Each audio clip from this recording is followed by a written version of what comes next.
내가 코칭에 관심을 갖게 된 것은 내적 성장에 관심을 갖기 시작한 후였다.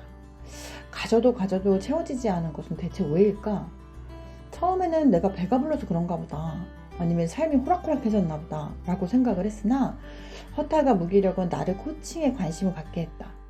독일의 알렉스의 프로그램을 참여하면서 이게 코칭인지도 모르고 배웠던 것 같다.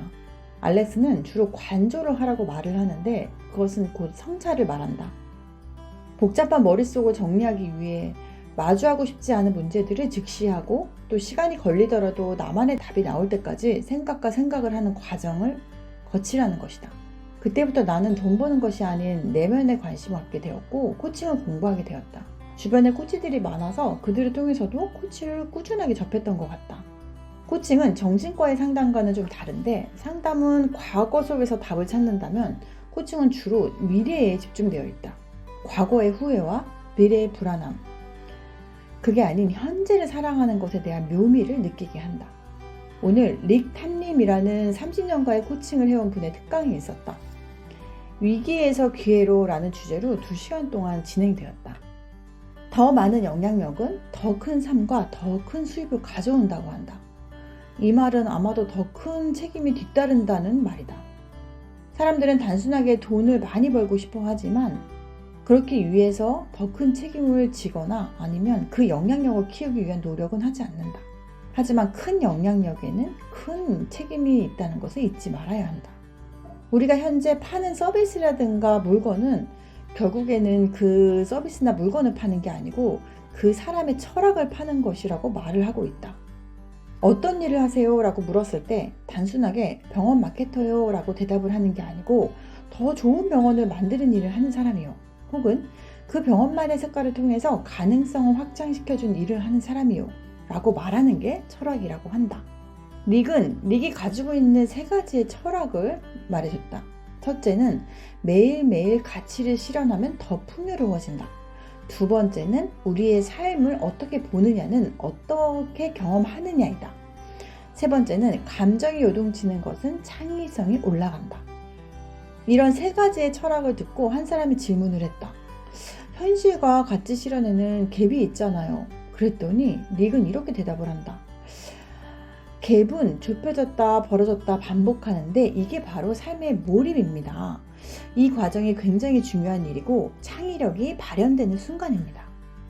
코칭을 하는 이유는 나만의 생각으로는 합리적이지 않기 때문에 타인과의 대화를 통해서 삶을 디자인할 수 있다고 말을 한다. 결국에는 혼자만의 생각에 갇혀있지 말고 더 나은 사람들과 대화를 통해서 삶의 갭을 줄여가라는 말인 것 같다. 삶은 성장과 무기력을 반복이라고 하는데 내가 잘하고 있다고 생각하는 순간과 모든 게 엉망인 것 같은 생각이 반복되면서 살아간다고 한다. 모든 게 엉망일 때면 무엇부터 시작해야 될지 모를 때가 있다. 이럴 때 사람들은 옳은 결정을 하려고 하는데 그게 아닌 내가 내린 결정을 옳게 만들려고 한다. 위기를 기회로 만들라는 말은 위기 후에 갖게 되는 또 다른 열정, 그리고 창의력, 그리고 절실함이 삶을 더 진하게 만드는 기회인 것 같다는 생각을 했다. 그래서 죽을 고비를 넘긴 사람이라든가 바닥까지 갔다 온 사람한테는 특별함이 있는 것 같다. 작년 겨울 정말이지 너무 많은 일 속에서 파묻혀서 힘든 시간을 보냈는데 이번 연말은 너무나 평온한 시간을 보내고 있다. 내가 하고 있는 일들이 어떤 의미인지 어떠한 가치가 있는지 그것조차 모르고 그냥 끌림대로 살아가고 있다. 하지만 뒤돌아보면 그 끌림도 내가 크고 작은 경험 속에서 직관이 발달된 게 아닌가 싶을 때가 있다.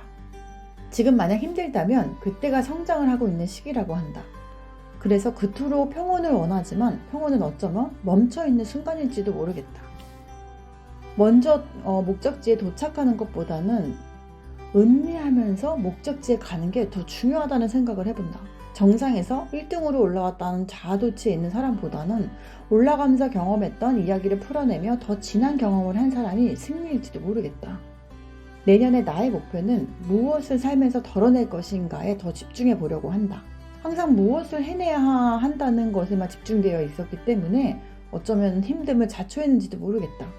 내년에는 좀 더 내적 성장을 위해서 더 나눠주고 더 기여하고 더 도움이 되는 회사, 그리고 내가 됐으면 좋겠다.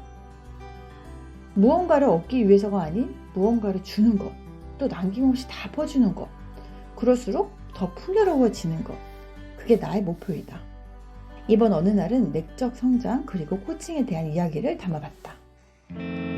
바닷빛을 담은 노래 작은 나무 아래 기대